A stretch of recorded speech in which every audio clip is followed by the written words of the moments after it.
Le mot du jour, Machiavel. Nissim Sultan. En politique, la fin justifie-t-elle les moyens? Oui, sans hésiter, répond l'esprit machiavélique. Mais qu'aurait dit Machiavel? Abhorré par la contre-réforme, célébré au XIXe siècle comme prophète de l'État national, le Florentin a posé avec force l'énigme, réputée insoluble, du conflit entre morale et politique. Hélas, la cité juste imaginée par Platon, proche en cela de la prophétie messianique, doit aussi se battre dans un monde injuste. Hélas, tout homme, même le sage, est mu par le désir de domination. Et ainsi la vie sociale et politique attirée par le mal. Hélas, face à des situations délicates, tout prince n'a pas le luxe de la vertu. Pour le maintien d'un bon gouvernement, de l'ordre, de la paix, de la capacité de vaincre les ennemis, il est voué à l'impureté et à l'immoralité. Pour canaliser la fortune, il doit savoir changer de politique, renier sa promesse, user de la peur, tantôt lion ou renard, employer la bête.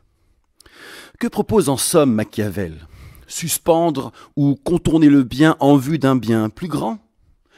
Pour Hegel, Machiavel dépasse l'antagonisme entre le jeu politique et la morale personnelle subjective en fondant une morale pratique et objective, celle de l'État.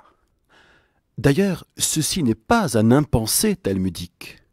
Les filles de Lot dans la Bible, puis Tamar, puis Yaël, puis Esther ont agi pour la totalité, ou la totalité en devenir, en contradiction avec la loi ou la morale.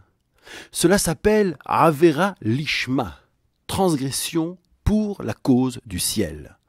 Une intention pure dans un acte impur qui vaut mieux, dit le Talmud, qu'un acte pur avec une intention impure. Et sans une telle dérogation qui préside à la rédaction de la Mishnah, la tradition orale aurait disparu. Transgression pour la cause, est-ce imaginable aujourd'hui et à quelles conditions? La polémique fait rage chez les commentateurs et décisionnaires. Revenons à Machiavel.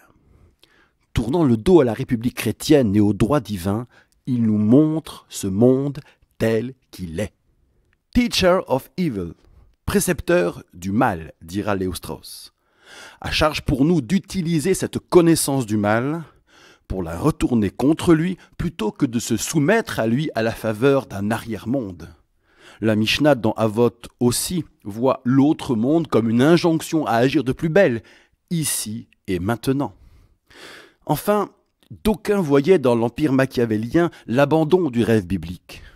Mais quel homme est plus apte à gouverner dans le monde?